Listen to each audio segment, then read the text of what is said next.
거대한 흐름을 거스르는 거는 불가능하다라고 생각을 하거든요. 그래서 무조건 그러한 흐름에 빨리 올라타는 게 승자라고 생각을 하는데 2014년도에는요 정말 모든 나라가 중국에 빠져 있었던 시기였어요. 투자를 유치하러 다니더라도 중국이 들어가면 밸류에이션 10배 이런 분위기였거든요. 제가 느꼈을 때 K뷰티가 모든 나라에서 굉장히 유사한 양상을 통해서 성장한다고 생각하거든요. 초반에는 스킨케어 오타쿠들만 쓰는 포지셔닝으로 수요는 굉장히 빠르게 성장하는데 그 나라의 진심인 K뷰티 브랜드들이 몇 개 없는 거예요. 그러면은 그 나라에 가서 숨만 쉬고 있어도 올라가요.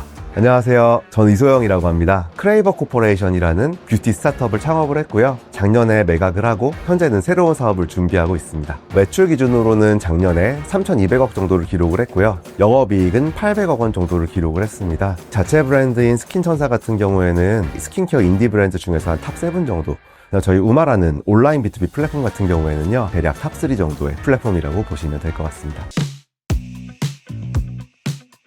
어릴 때는요 영앤 리치가 되고 싶다라는 생각을 되게 많이 했었고요. 글로벌하고 화려한 삶을 살고 싶다라는 생각들을 많이 했었던 것 같아요. 그래서 이제 어릴 때도 뭐 너 대학교 무슨 과 갈 거야 라고 했을 때 아무래도 부모님들은 뭐 의대나 법대 얘기 많이 하시잖아요. 글로벌한 삶을 살려면 경영대를 가야 되지 않나라고 생각을 해서 서울대 경영대를 가고 싶었고, 대학교 때는 좀 약간 되게 마음이 초조했었어요. 군대를 갔다 와서 뭔가를 해야 되는데 뭘 하고 싶은지 좀 모르겠다. 근데 주위 친구들 보면은 막 이런 애들도 있었거든요. 자기는 막 중무장대한 이런 기계를 보면은 막 가슴이 뛴다. 저는 사실은 좋아하는 일이라는 걸 좀 찾기가 어려웠어요. 아니 내가 뭐 일해본 것도 아니고 특히 뭐 노는 게 제일 좋지 일이 좋진 않았거든요. 계속 고민하다가 좋아하는 일을 이런 프레임을 좀 벗어나야 될 것 같다 이런 생각을 했었고, 그래서 반대로 일이라는 건 저한테는 도구니까 그럼 내가 어떤 가치를 얻고 싶고 그 가치를 얻을 수 있는 최적의 직업이 뭔지를 좀 생각해보자라고 좀 생각을 바꿨고요. 그때 이제 제가 되고 싶은 가치가 영앤 리치였다 보니까 이게 되고 싶은데 가장 효과적인 도구로서의 직업이 창업이라고 생각을 해서 창업을 하게 됐습니다. 저희가 2014년에 창업을 할 때는 비투링크라는 이름으로 창업을 했었고요. 사업의 무대도 중국이었어요. 2014년도에는요 정말 모든 나라가 중국에 빠져 있었던 시기였어요. 투자를 유치하러 다니더라도 중국이 들어가면 밸류에이션 10배 이런 분위기였거든요. 어떤 시대의 흐름이라든지 거대한 흐름을 거스르는 건 불가능하다라고 생각을 하거든요. 그래서 무조건 그러한 흐름에 빨리 올라타는 게 승자라고 생각을 하는데, 제가 느꼈을 때 중국에서의 K뷰티 붐이라는 거는 정말 큰 어떤 저희한테 기회였고, 이런 거시적인 흐름에 빨리 올라타야 우리가 뭔가 장기적으로 갈 수 있는 동력을 얻을 수 있을 거라고 생각을 했었어요. 그래서 이제 한국의 인디 브랜드들을 중국에 연결해주는 어떻게 보면 유통회사 겸 플랫폼? 약간 이런 게 저희 회사의 처음 모토였습니다. 중국에서의 K뷰티 붐이 뜨겁다 보니까 회사가 정말 잘 됐었어요. 리테일러들을 만나서 뷰티 이커머스에 어떤 트렌드가 있는지에 대해서 우리가 알려줄 테니 서비스를 공동으로 기획해보자 이런 얘기들 되게 많이 했었고, 저희랑 공동으로 기획했던 서비스 하나가 정말 초대박이 났어요. 그 회사여도 되게 큰 회사였는데 오늘이 우리의 제2의 창업날이다라고 할 정도로 대박이 난 서비스가 있었는데, 그 서비스의 첫 번째 딜이 저희 거였거든요. 그 대박난 회사에서 임원이 있어요. 그분이 한국을 자주 오시는데 올 때마다 좀 이런 얘기를 해요. 야, 다른 애들은 나한테 소고기를 못 사줘서 한우를 못 사줘서 안달이고 나랑 술을 못 먹어서 안달인데 너는 왜 나한테 그렇게 뭔가 안 해? 이런 식으로 얘기를 해서 그냥 웃으면서 아 너는 그런 애들을 많이 먹잖아. 결국에는 그것 때문에 좀 되게 큰 시련을 겪었어요. 그 부대표가 이제 밥 먹자고 해서 갔거든요. 딱 분위기 잡고 얘기를 하더라고요. 너는 조강지처 같아. 내가 뭔가 아직 작고 이럴 때 내 옆에서 나를 되게 많이 도와준 조강지처 같은 친구야. 처음에 좋은 얘기인 줄 알았어요. 지금 내 주위에는 너무 예쁘고 몸매가 좋은 사람들이 많아서 더 이상 네가 아름다워 보이지 않아. 그래서 너희랑 거래를 중단하고 싶어. 이렇게 갑자기 얘기를 한 거예요. 거의 회사 매출의 80~90%가 그 플랫폼이었거든요. 그래서 좀 굉장히 충격이었는데, 뭐 제가 접대를 안 한 것도 있지만 그 플랫폼은 모든 한국의 K뷰티 브랜드들 독점 계약을 하고 싶어 했었어요. 저희는 사실 거기에 협조적으로 나오지 않았었거든요. 일단 K뷰티 씬한테는 굉장히 안 좋은 약간 그런 거라고 생각을 했고, 정말 다행이었던 부분은 다른 플랫폼들이 다 저희가 첫 번째로 이거 했다는 걸 알고 있잖아요. PR이 됐기 때문에. 저희는 어떻게 보면 거래처가 거의 한 개에 의존했던 게 한 대여섯 개까지 늘어나는, 장기적으로는 좀 전화위복이 됐었던 것 같고요. 창업한 지 거의 뭐 만 1년도 안 돼서 연매출 100억 원, 3년 만에 매출이 500억 원을 넘었고요. 그 다음에 IPO를 가서 저의 원래 목표였던 영앤 리치에 거의 뭐 직전까지 갔었던 시기였다고 볼 수 있을 것 같습니다. K뷰티가 사드 때문에 안 좋아졌다 이런 얘기들을 되게 많이 하시는데 전 사실 그렇게 생각하진 않거든요. 당시에 K뷰티는 매출은 굉장히 많이 늘어나지만 평균 객단가가 계속해서 떨어지고 있었어요.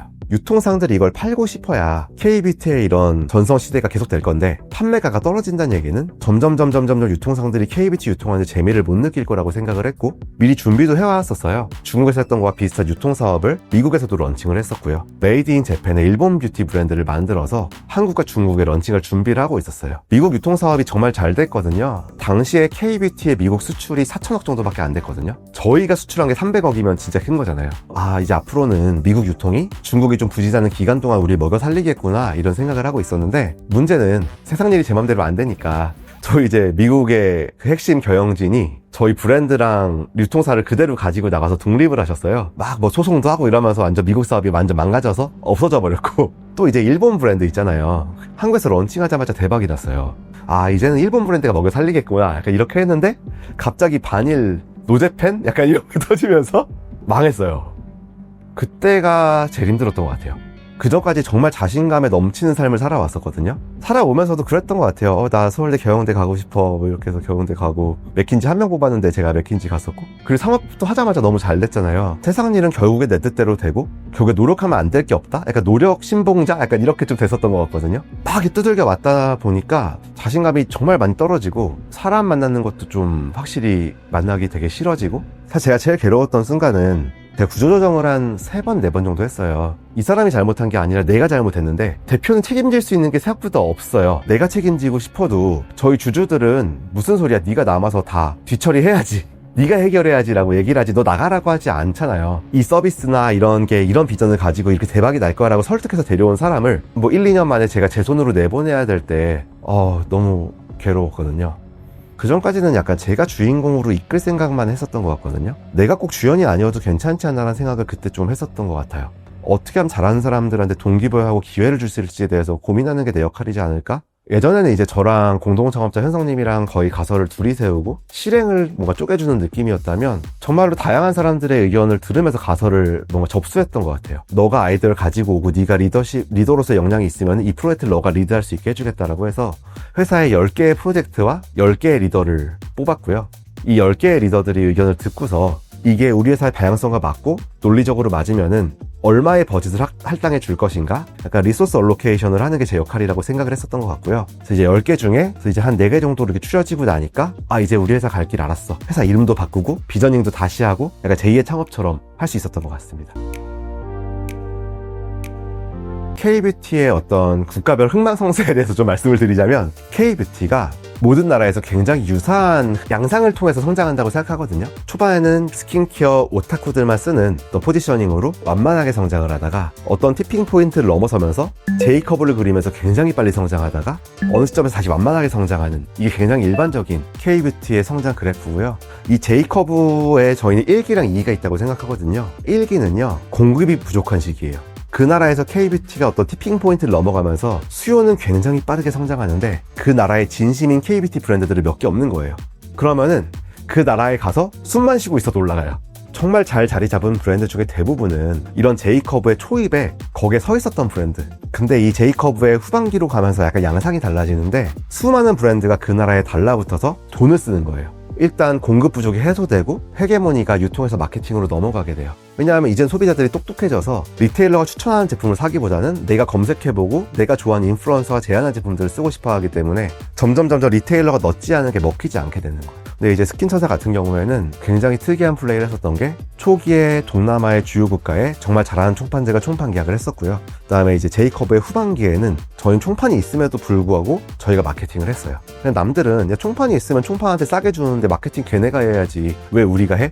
근데 사실 이건 내 브랜드고 광고비는 굉장히 비싸졌는데 총판들이 바보가 아닌 이상 마케팅 할 리가 없잖아요. 그럼 점점 이 브랜드 밀려날 수밖에 없다라고 생각을 하고 다가오는 3기에 적응하지 못한다라고 생각을 하거든요. 이때부터는 K뷰티 버프가 끝났기 때문에 로컬 브랜드들이랑 경쟁하거나 글로벌 탑 브랜드들이랑 경쟁해야 되는 페이지라고 생각을 하거든요. 저희는 어떻게 보면 동남아에서 이런 충실한 거시적인 흐름에 맞춰서 피버팅하는 것들 되게 잘해왔던 것 같아요. 동남아 다음에 저희 중국을 들어갔어요. 근데 그때는 모두가 중국을 탈출하는 시기였거든요. 저희 또 실무팀에서 지금 우리가 중국을 들어가야 된다. 아니 왜 중국을 들어가야 되냐? 중국에서 K뷰티 브랜드들이 되게 많이 탈출을 하고 있고 마케팅을 거의 하지 않고 있다. K뷰티를 전문으로 마케팅하던 인플루언서들은 여전히 존재하고 그 사람들도 뭘 해야지 먹고 살 수 있는데 K뷰티가 적다 보니까 싸게 할 수 있을 것 같다라고 해서 그럼 한번 테스트 해보자라고 했는데 K뷰티의 고정 고객층은 존재하거든요. 근데 광고비가 되게 싸졌다 보니까 구조적인 기회가 발생을 했었고 정말 빠른 시간 안에 매출이 올라갈 수 있었고 브랜드가 어떻게 성공했는지에 대해서 뭔가 하나의 답을 원하는 경우가 되게 많으신 것 같아요. 브랜드의 성공은 좋은 제품과 좋은 마케팅과 좋은 유통의 고배함수라고 생각을 하거든요. 여기서 저희가 덧셈이 아니라 곱셈이라고 하는 이유는 이 세 가지가 전부 다 잘 됐을 때는 폭발적인 시너지를 낼 수 있기 때문에 곱이라고 하는 부분도 있고요. 두 번째는 이 세 가지 중에 하나만 안 좋더라도 0을 곱하면 0이 되는 것처럼 브랜드의 성공을 위해서는 이 세 가지가 되게 조화로워야 된다고 생각을 하고요. 특히 소비재 시장은 너무나 경쟁이 치열하거든요. 자고 일어나면 브랜드 10개씩 생기는 시장이고 차별성을 가져가는 게 너무나 중요하고 제품의 브랜드와 마케팅, 유통에 의해서도 네가 말한 제안이 남과 다른 게 뭐야? 남들보다 빠른 거야? 아니면 남들보다 마케팅의 규모가 큰 거야? 아니면 남들이 안 했던 걸 하는 거야? 이런 것들에 대해서 되게 많이 챌린지를 했었던 것 같습니다. 미국의 창업자들이랑 한국의 창업자들 만나보면 되게 다르거든요. 그래서 이제 미국의 브랜드 창업자들은 이렇게 시작해요. 내가 이렇게 살아와서 이런 가치관을 가지게 됐고 이런 가치관들이 이런 브랜드에 이렇게 녹아져 있어서 이 브랜드의 가치관도 이래. 그래서 저는 옛날에는 K뷰티가 아쉬운 게 철학과 이런 것들이 아닌가라는 생각들을 꽤 많이 했었고 요즘 들어서 드는 생각은 정말 그게 맞나? 브랜드를 강조하는 플레이는 어떻게 보면 굉장히 섬세하지 않은 소비 활동이거든요. 뭔지 모르니까 이 브랜드 통으로 사는. 예를 들어 우리 어머니 세대 때 보면은 옛날에 백화점 가서 시세이도 거 세트로 사고 가네보 거 세트로 사고 약간 이랬던 약간 세트로 사는 문화고 중국 같은 경우도 이제 초기에는 세트가 잘 팔렸고 우리나라 같은 경우에는 시대가 바뀌면서 토너는 이 브랜드가 좋고 선크림은 이 브랜드가 좋아 이런 식으로 믹스해서 쓰는 게 되게 어떻게 보면 앞서가는 스킨케어 소비자들의 어떤 경향이잖아요. 미국 애들이 보기엔 사실은 좀 단편적이고 약간 좀 깊이 없고 이런 마케팅을 하는 K뷰티의 마케팅 방식이 오히려 가장 스킨케어의 선도적인 마케팅 방식이 아닌가? 어떻게 보면 이렇게 브랜드 강조하는 플레이가 오히려 소비자들이 교육이 덜 됐을 때 그냥 사게 하는 좀 약간 과거 방식의 마케팅이 아닌가라는 걸 제가 좀 작년부터 좀 고민을 하고 있는데 그런 게 좀 K뷰티한테 전 좀 과제라고 생각을 했었고요. 인류가 찐따화되고 있다라는 생각을 되게 많이 했어요. 사람이 조금씩 내향적으로 되고 조금 섬세해지고 조금 예민해지는 그런 트렌드가 전 분명히 있다라고 생각을 하거든요. 이런 인류의 찐따화라는 트렌드는 저는 한국이 압도적으로 앞서 있다고 생각해요. 스킨케어는 약간 저는 찐따 인더스트리? 그러니까 스킨케어를 좋아하는 사람이 찐따라는 게 아니라 섬세한 사람들이 좋아하는 인더스트리거든요. 그래서 저는 사실은 한국의 K뷰티가 이 인류의 찐따화라는 건 사실 거스를 수 없는 굉장히 강력한 트렌드라고 생각하기 때문에 이 트렌드를 타고 꽤나 잘 될 것 같다라고 생각을 하고 있고요. 원래는 이제 되게 좀 막연하게 영앤 리치가 되고 싶다는 생각으로 달려온 거였잖아요. 근데 이제 어느 정도 가시화되는 시점이 되다 보니까 이런 생각이 들더라고요. 근데 내가 돈이 얼마나 필요한가? 이렇게 막 명품을 그렇게 좋아하는 성격도 아니고 내가 생각보다 인생에 필요한 돈이 그렇게 크지 않은 것 같다는 생각을 좀 하면서 존경받고 싶다라는 생각을 좀 했던 것 같아요. 그게 뭔가 날 모르는 대중들이 막 나를 훌륭하다고 환호해주는 게 아니라 나랑 같이 일했던 사람들이 나를 존경했으면 좋겠는데 이 사람은 신뢰할 수 있는 사람이고 합리적이고 나누는 걸 아까워하지 않는 사람이다라는 존경을 받고 싶다는 생각을 했어요. 그래서 이번 엑시트 할 때도 사실은 그런 것들을 되게 많이 고려했던 것 같아요. 그래서 엑시트 할 때 저는 밸류를 극대화하는 건 사실 어느 정도 선에서는 그냥 중단시켰고 밸류를 좀 적당히 매력적으로 만들어서 내가 갑인 상태에서 매수자를 골라야 되겠다고 생각을 했었어요. 실제로 저희는 엑시트 할 때 직원들이 번 수 있는 돈의 규모가 아마 한 400억에서 500억 정도 되는 걸로 알고 있어요. 어떻게 보면 제가 뷰티 업계에서 엑시트로 직원들이 버는 돈의 규모로는 아마 저희가